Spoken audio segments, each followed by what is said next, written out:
Hello, my name is Kelly Harbison, and this presentation is about how mindfulness can change the culture of an organization. First of all, a mindful leader embodies leadership presence by cultivating focus, clarity, creativity, and compassion in the service of others. When you have leaders who are mindful, this can create a ripple effect and cause your whole organization to become mindful as well. There are many ways to incorporate mindfulness into an organization. We're going to talk about 5 of those ways today. Meditation, purposeful pause, mindful listening, managing emotions, and seeing the big picture. First of all, meditation is the basic technique in becoming more mindful. Meditation is listening to yourself and finding out how do you feel and why do you feel that way. Clearing your mind, clearing your thoughts, and becoming more focused. This can help us understand our own selves, our own mind. It can give us a peacefulness and a calmness that we didn't have before. It can also give us more clarity. You can do this while sitting or while walking. I prefer walking because if I sit for too long being still, I'll fall asleep. The main thing is consistency is important.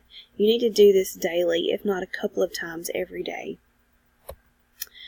The next thing is purposeful pauses. This is kind of like a small meditation session, except you're just trying to regain focus in the situation, to calm your mind so you can focus on the matter at hand. Like I said, this can be done multiple times a day and be done anywhere. You need to regain that focus. We need to learn how to be mindful listeners. There's 3 things you can do. You need to be present in the conversation. Pay attention to what's going on and what's being said. Cultivate empathy in yourself and in these conversations. And listen to your own cues. Are you trying to take over the conversation? Or are you truly listening to the other person? There are so many benefits to this, but 3 of those are you become more aware of your distractions when you truly listen mindfully. You retain the information that someone is telling you better when you're focused on them and listening to them.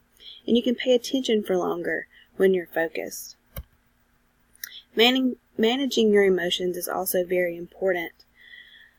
There's a 3-step practice to recognize, note, and name your feelings. First of all, give yourself an emotional play-by-play.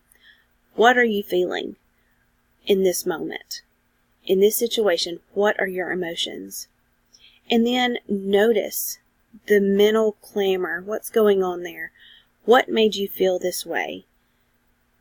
Why are these emotions rising in you in this situation? And then talk to yourself the way you would talk to someone else. Give yourself a pep talk. Show yourself self-kindness. Don't let these emotions drag you down. But tell yourself exactly what you would tell someone on your team if they were going through the same situation. Lastly, seeing the big picture. When you see the big picture, it helps you reorder your priorities. It helps you deepen those connections with other people. It cultivates a new work environment. It helps you find win-win situations for everyone involved.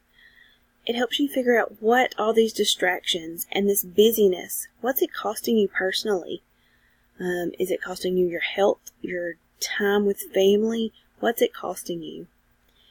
And I think the most important thing, it reminds us that we have the capacity to make a difference. In the article, Mindfulness and Happiness in the Workplace, there's this quote. The connection is engagement with purpose. Mindfulness and emotional intelligence are effective ways to support workplace engagement. If employees are passionate and engaged with purpose, happiness for employees, managers, and customers may just be the result. And that's what you want. Because when that happiness flows through the organization, it will create that ripple effect to help others know what's going on.